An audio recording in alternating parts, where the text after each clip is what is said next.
Jangan tinggalkan ayat al-kursi lepas salat. Jangan tinggalkan ayat kursi lepas salat. Salat wajib. Sama ketika mau tidur, cuma satu ayat, tapi tahu nggak pahalanya apa? Kan habis salat kan ada zikir-zikir, kan?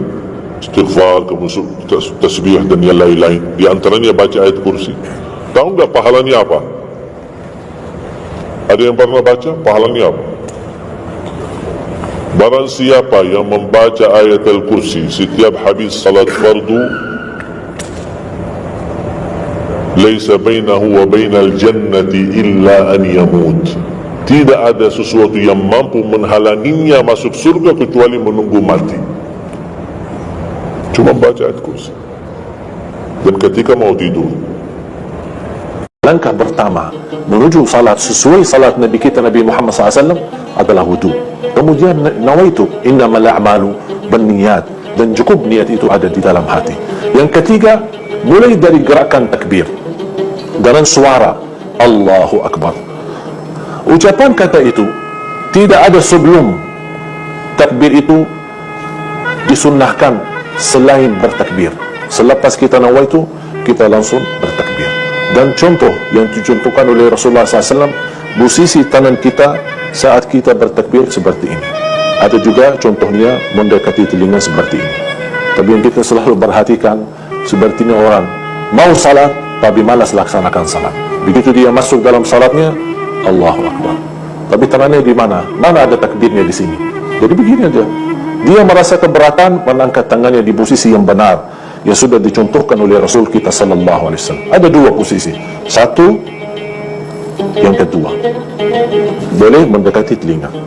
Tapi tidak disunnahkan kita memegang telinga, itu tidak ada di ajaran Rasulullah SAW. Kemudian selepas takbir, Allahu Akbar. Boleh bertakbir sebelum menggerakkan tangan. Allahu Akbar, baru digerakkan tangannya. Boleh disamakan Allahu Akbar, dan boleh menggerakkan tangannya duluan, baru Allahu Akbar. Jadi tiga hal sudah juga disunnahkan oleh Rasulullah SAW. Bersama takbir gerakan tangannya, atau duluan baru bertakbir, atau takbir baru menggerakkan tangannya. Posisi juga tangan kita di antara bagian perut sama dada, tidak terlalu di atas dan juga tidak terlalu di posisi bawah. Atau seperti orang yang saya perhatiin saat dia lagi salat, dia membawa tangannya di posisi jantungnya. Begitu lepas salat saya bertanya, mohon maaf Pak, kenapa Bapak taruh tangannya di bagian jantungnya? Apakah Bapak takut jantungnya jatuh? Kata beliau, enggak, biar posisi jantung saya menghadap kiblat. Yang disunnahkan kita menghadap kiblat posisi muka kita, bukan jantung kita. Kalau sudah kita perlahan-lahan menikmati gerakan posisi kita, mulai gerakan tangan, ucapan, menggerakkan takbir, kita baru membaca doa iftitah kita. Selepas baca iftitah kita, baru kita baca A'udzubillahi minasyaitonirrajim, Bismillahirrahmanirrahim.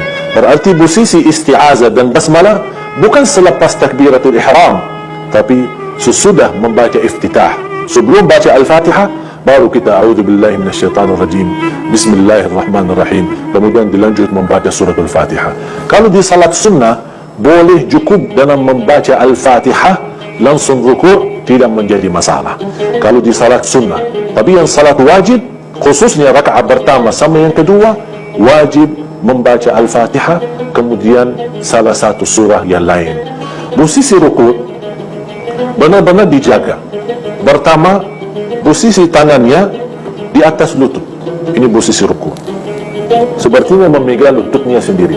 Tidak boleh, yang selalu kita perhatiin adabannya jamaah, posisi ruku selalu tangannya paling bawah. Padahal disunnahkan kita megang lutut kita. Ya, kecuali kalau orang tua yang di posisi sakit, dia tidak bisa ruku dengan sempurna, tidak apa-apa. Begitu sudah kita berdiri dari posisi ruku, sama disunnahkan kita angkat tangan kita di posisi yang sama sebagaimana kita memulai salat kita. Sami'allahu liman hamidah, Rabbana walakal hamd, hamdan katsiran tayyiban mubarakan alaih, kama yuhibbu rabbuna wa yarda. Begitu selesai doa kita, langsung kita turun kepada sujud. Turunkan lututnya duluan, kecuali kalau orang tua merasa sakit, tidak berat, dia bersandar dengan tangannya dan dia menurunkan tangannya duluan untuk bersujud tidak apa-apa, boleh. Diutamakan posisi lututnya duluan, baru tangannya. Kalau tidak bisa, dibolehkan untuk tangannya duluan, baru lututnya. Tapi di saat kita lagi bersujud, jangan lupa juga membawa ucapan Allahu Akbar. Semua gerakannya, takbir, sami Allahu liman hamidah, bacaan kita, zikir doa kita juga di rukuk maupun di sujud, semua dengan menggerakkan bibirnya dan juga membunyikan suaranya, suara yang cukup didengar oleh diri kita sendiri. Begitu sudah kita di posisi sujud, pertama kita harus memisahkan posisi paha dan bagian perut kita, tidak terlalu rapat dan tidak juga terlalu jauh, supaya kita bisa tenang dalam sujud kita. Artinya kalau kita perhatiin posisi kaki, kemudian dalam tubuh badan kita, semua jadi lurus. Jadi bagian sujud tendang kita lurus, tangan kita pun tidak boleh dirapatkan di bagian tubuh badan kita dan tidak boleh terlalu jauh. Kalau kita sudah berdiri dari sujud pertama, duduk yang dinamakan jalsa bainas sajdatain, duduk antara dua sujud. Dan posisi duduknya kita menjadikan posisi bagian kiri, kaki yang kiri kita menjadikan duduknya, kemudian bagian kanan, kaki yang kanan kita juga memberdirikan, kemudian mengarahkan jarinya menghadapi kiblat. Kemudian kita duduk, luruskan badan kita sambil kita Rabbighfirli, Rabbighfirli, Rabbighfirli, atau doa yang lain, Rabbighfirli warhamni wahdini warzuqni wa'afini wahdini. Ada beberapa doa yang sudah dicontohkan oleh Rasul kita sallallahu alaihi wasallam. Begitu kita selesai, selepas selesai sujud yang kedua, begitu kita berdiri untuk melanjut ke rakaat yang kedua, ada dua hal disunnahkan. Yang pertama, boleh kita berdiri langsung tanpa duduk, Allahu Akbar langsung berdiri, atau lebih afdal, lebih sempurna, lebih utama sebagaimana Rasulullah SAW, begitu kita sudah bangun dari sujud, duduk dulu di posisi duduk, artinya santai-santai saja. Dinamakan dalam fikih duduk istirahat. Duduk istirahat sejenak, sebentar saja, baru kita lanjut berdiri lagi di rakaat yang kedua. Tetap di posisi angkat tangannya Allahu Akbar, baru kita lanjut bacaan kita. A'udzu billahi minasyaitonir rajim, tidak perlu diulangi lagi karena isti'azah cukup untuk membuka salat kita. Kalau sudah di waktu tahiyat, posisi duduk di waktu tahiyat ada dua cara. Bisa kaki yang kanan, yang kiri menjadikan posisi duduk, kemudian yang kanan diberdirikan, jarinya tetap menghadap kiblat.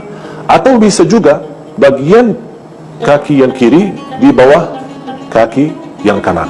Dua posisi dibolehkan dan disunahkan oleh Rasulullah sallallahu alaihi wasallam. Walaupun lebih utama dan lebih afdal di posisi duduk seperti duduk di antara dua sujud. Karena kalau dua rakaat duduknya sama dengan duduknya di antara dua sujud. Tapi kalau lebih daripada dua rakaat, baru dibolehkan bagian kaki yang kiri di posisi di bagian kaki yang kanan. Kemudian di saat kita di posisi tahiyat, sering terjadi persoalan perbedaan antara jamaah soal gerakan jarinya. Mana yang benar? Supaya saya jelaskan, menggerakkan jari di posisi tahiyat itu namanya sunnah. Artinya apa? Kalau kita di posisi tahiyat tidak menggerakkan jarinya sama sekali, salat kita sah. Rasulullah sallallahu alaihi wasallam banyak riwayat dan mencontohkan. Di mazhab Imam Maliki, gerakan jarinya merupai tawaf, itu pendapatnya mazhab Maliki. Di mazhab Hambali, setiap ada doa baru digerakkan, tahiyyatulillah thayyibat as-salawat assalamu alayka ayuhan nabiyyu rahmatullahi wabarakatuh assalamu alayna. Jadi setiap ada sebutan doa baru digerakkan jarinya. Asyhadu an la ilaha illallah wa asyhadu anna muhammadan abduhu wa rasuluh Allahumma salli ala Muhammad wa ala ali Muhammad. Jadi setiap ada doa, tidak bergerakkan setiap sepanjang tahiyat, tapi setiap posisi doa baru digerakkan. Itu mazhab Hambali. Kemudian di mazhab Hanafi, hanya sekali menggerakkan asyhadu an la ilaha illallah. Habis itu mereka turunkan. Jadi habis kalimat syahadat asyhadu an la ilaha illallah wa asyhadu anna Muhammadan abduhu wa rasuluh, diturunin kembali. Sepanjang tahiyat itu tidak ada gerakan lain. Itu di mazhab Imam Hanafi atau mazhab Abu Hanifah. Kemudian yang keempat yang kita jaga, yang kita punya kebiasaan adalah mazhab Imam Syafi'i. Kalau di mazhab Imam Syafi'i baru mulai menggerakkan bukan di awal tahiyat. Kita baca tahiyat dalam posisi mendiamkan jarinya, tahiyatus salawatu tayyibatul mubarakat, assalamu alayka ayuhan nabi wa rahmatullahi wa barakatuh, assalamu alayna wa ala ibadillahi salihin, ashhadu an la ilaha illallah. Mulai dari kata illallah baru diangkat jarinya. Wa asyhadu anna Muhammadan abduhu wa rasuluh sampai salam. Sampai kita selesai, tidak ada turunkan kembali. Salat tiang agama. Jatuhnya salat, jatuhnya agama. Seperti bangunan tambah tiang tidak akan bisa berdiri. Begitu juga agama kita, tidak ada arti tambah salat kita. Mudah-mudahan apa yang saya sampaikan bermanfaat. Kurang lebihnya mohon maaf. Wabillahi taufiq wal hidayah. Wassalamualaikum warahmatullahi wabarakatuh. Bismillahirrahmanirrahim. تبارك الذي بيده الملك وهو على كل شيء قدير الذي خلق الموت والحياة ليبلوكم أيكم أحسن عملا وهو العزيز الغفور الذي خلق 7 سماوات طباقا ما ترى في خلق الرحمن من تفاوت فارجع البصر هل ترى من فطور ثم ارجع البصر كرتين ينقلب إليك البصر خاسئا وهو حسير ولقد زينا السماء الدنيا بمصابيح وجعلناها رجوما للشياطين وأعتدنا لهم عذاب السعير وللذين كفروا بربهم عذاب جهنم وبئس المصير إذا ألقوا فيها سمعوا لها شهيقا وهي تفور تكاد تميز من الغيظ كلما ألقي فيها فوج سألهم خزنتها ألم يأتكم نذير قالوا بلى قد جاءنا نذير فكذبنا وقلنا ما نزل الله من شيء إن أنتم إلا في ضلال كبير.